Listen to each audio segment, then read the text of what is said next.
Okay. Susie, you want to report out on manufacturing? Certainly. Our group is a very passionate group, so I need to warn you. Manufacturing. In the manufacturing sector, today manufacturing consists of about 5% of our of Maryland's economy. In many states, it's 10%, and our passionate group is encouraged because they're focused on a strategy of retain and gain. And the retain and gain is aligned with a couple of different efforts. One is really focusing on why manufacturing matters, not only for today but for the future. It is about jobs, but it is also about innovation, and it reflects our ability and constrains our ability to innovate.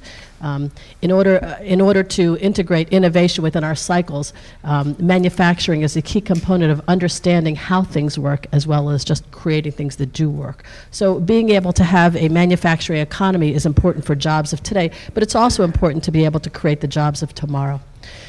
In terms of that single point of contact, interestingly, it's a theme that came up in our group. We discussed the many assets within the state, certainly in terms of federal labs, of local labs, of academic institutions, government, and business, but with many, many programs going on, but many uncoordinated at this point in time. And so that single point of contact is something that we believe would help the manufacturing community leverage existing resources.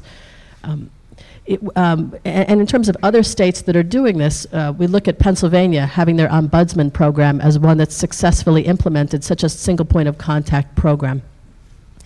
The third is around workforce development. Certainly the workforce of the future looks at skills such as engineering as well as basic manufacturing workers coming in with a good set of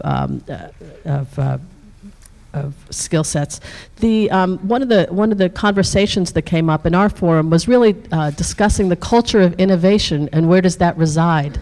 So if manufacturing is one of the industries that transform, how is that culture of innovation developed, encouraged, and nurtured?